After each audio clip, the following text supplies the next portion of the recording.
20 minutes every Sunday on the elliptical trainer. Okay. That was it. So I'm looking at all these different races, and one comes up, number one, the hardest race in the world, Badwater 135. 135-mile race through Death Valley. I'm like, that sounds fucking nuts. But it didn't describe that it was like a couple day race. I'm thinking, okay, that has to be like a fucking 7-day race. Because I don't know people who run like that. So I end up calling Chris Kosman up. Chris Kosman is the race director of Badwater. And he lives out here in California. He's like, hey man. I'm like, hey Chris, I call him up in the first conversation. I actually have all the emails in my book from me, him going back. He's a fucking stickler, man, I'll tell you that. So I call him up and say, hey man, I'm gonna do this race. He's like, have you ever run 100 miles before? I'm like, no. He goes, well, to get my race, you have to do a 100-mile race. And you gotta do 100 miles in 24 hours or less. There was only 2 more races I could do before the deadline dropped. And so I'm like, he goes, you live in San Diego, right? I'm like, yeah. This was Wednesday. Fuck it, man, this guy's kind of calling me out.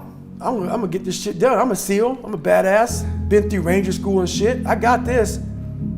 Hardest thing I did my entire life, dude, was this one race.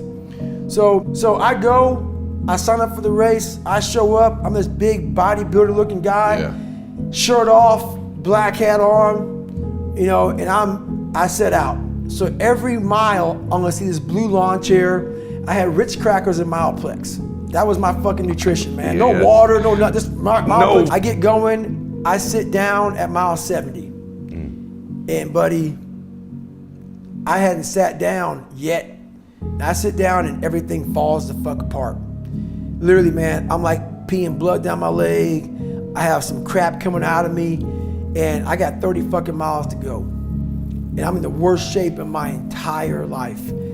And so I won't get too deep into it, man, but I end up going back through my cookie jar, and I talk about, you know, my cookie jar is basically something I invented about. We forget how badass we are when we're suffering. Because our mind just stays right there in suffering. The cookie jar is a reminder. You know how your mom used to have the cookie jar, you don't know what kind of cookie you're gonna get, but it may be oatmeal raisin, maybe a chocolate chip meat, because you know, she dumps them in that motherfucker, you just grab one and go. So my cookie jars, the things I've accomplished, failed at, didn't fail at, just kept on grinding through.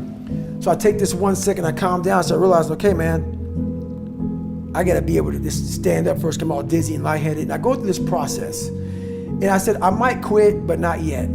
I go, this is the worst shape of my life. So I said I might quit because when you're not gonna quit something, you got 30 miles to go, your mind's spazzing. Like I'm fucked up. Like 30 miles is a long way to go, just fresh. I've already gone 70, I'm in the worst shape of my life. I'm like, okay, so I'm giving my mind some space. Because if you don't give it space, it's just gonna freak out. So I'm like, you know what, I'm gonna quit, but let me just sit here for a second and drink some water. Now I'm drinking water. I have my crew going over to get some fucking, nutrition, some food for me. I'm getting better. So now I stand up, like, wow, I'm able to stand up now. Because I wasn't able to, I was all lightheaded. And I'm going on this track, and I get to mile 81, and I wasn't gonna make the time, 'cause I was moving